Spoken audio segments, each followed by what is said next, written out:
성도 여러분 안녕하십니까? 또 새로운 한 주간이 시작됐습니다. 우리 또 오늘 저녁도 하나님 앞에 예배하면서 또 나아갑니다. 찬송가 찬송 내 마음에 주를 향한 사랑이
오늘 본문은 고린도전서 14장 26절로 33절의 말씀입니다.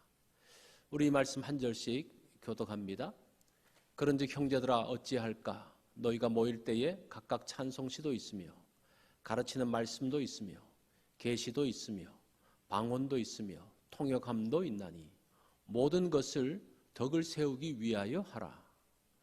만일 누가 방언으로 말하거든 두 사람이나 많아야 세 사람이 차례를 따라하고 한 사람이 통역할 것이요. 만일 통역하는 자가 없으면 교회에서는 잠잠하고 자기와 하나님께 말할 것이요. 예언하는 자는 둘이나 셋이나 말하고 다른 이들은 분별할 것이요.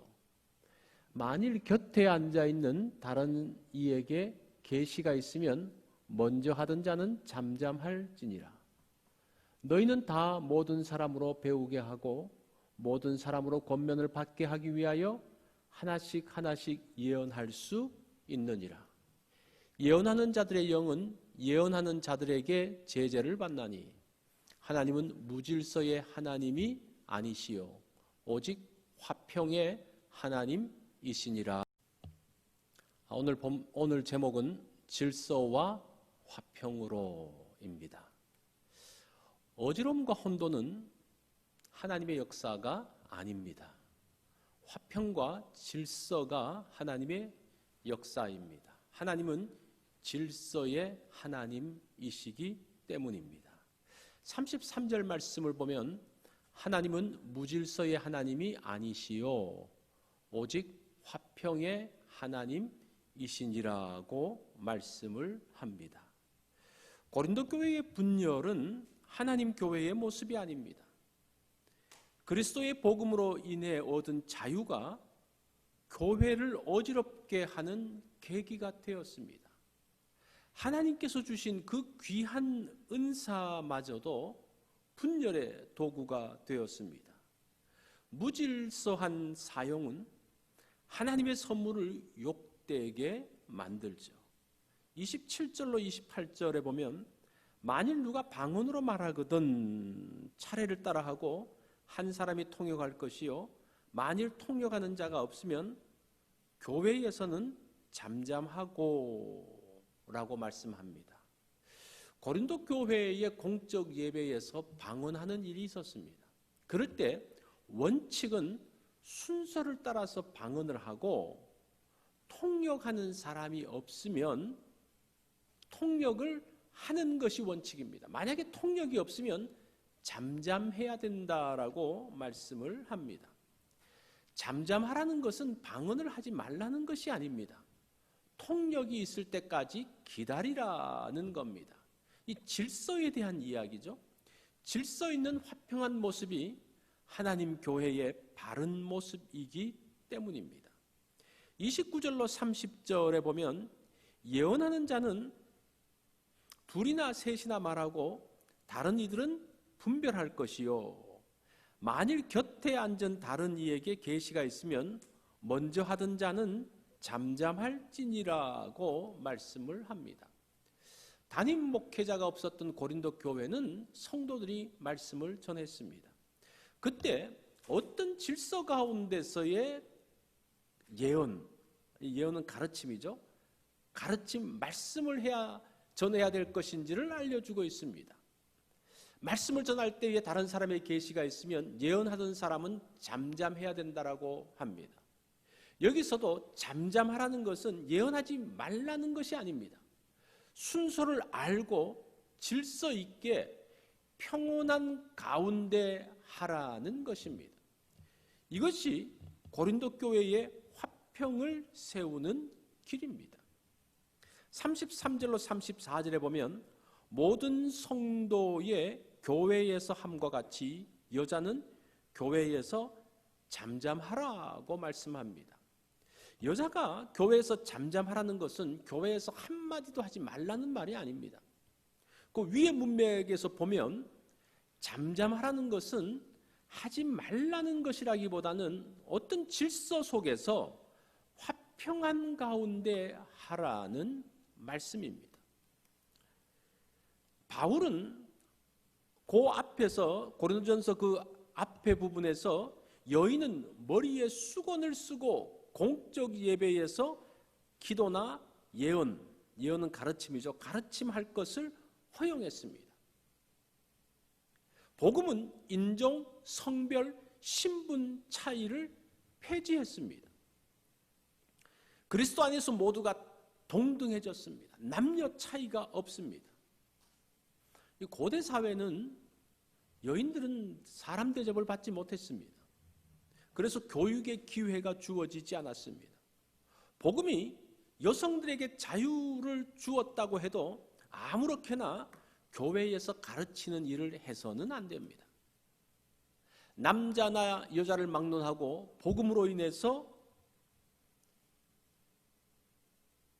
자유가 주어진, 그렇지만 그 가운데서 무슨 말이나 무슨 일을 하든지 할 수 있는 것이 아니라는 겁니다. 분명한 질서와 화평 가운데 할 것을 말씀하고 있습니다. 여인들이 하나님 말씀에 대하여 충분히 알지 못하기 때문에 공적인 예배에서 질문을 함으로 인해서 혼란이 초래되었습니다. 그게 이제 35절의 말씀이죠.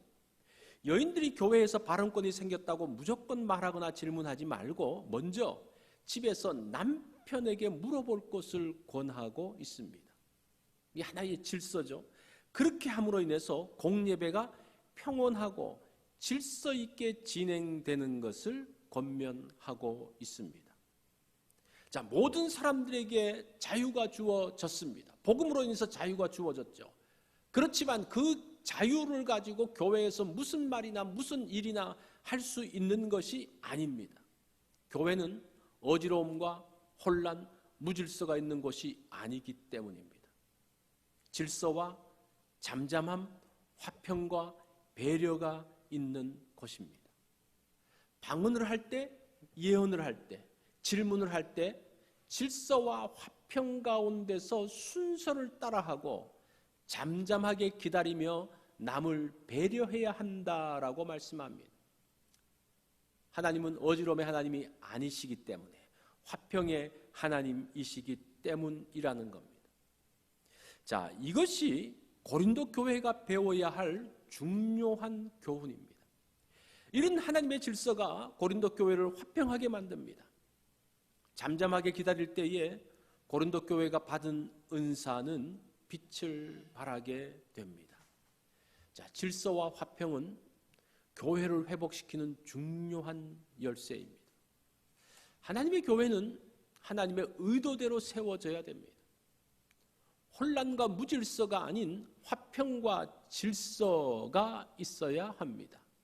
자, 오늘 우리가 이 말씀 보면서 화평케 하시는 하나님의 일을 이루시기 바랍니다. 질서와 화평을 통한 교회의 모습을 우리가 기대하면서 오늘 또 이 말씀 적용을 해봅니다. 자, 하나님은 질서의 하나님이라고 했습니다. 화평 가운데 공동체가 세워져야 합니다. 화평을 위해서 어떤 질서가 필요합니까? 오늘 질서 속에서 한번 화평을 만들어가는 그러한 날이 되어지기를 바랍니다. 오늘 기도 제목입니다. 가정과 자녀를 위해서 기도하시고 목회자를 위해서 기도해 주십시오. 교회 리더들을 위해서도 기도해 주십시오. 그리고 제가 이제 매주 성경 읽기표를 이제 드리는데 그것을 따라서 성경을 또 읽는다면 아마 큰 유익이 있을 것입니다. 오늘 이 제목을 가지고 한번 적용을 해보시고 기도 제목으로 가족이 함께 기도하면 좋겠습니다.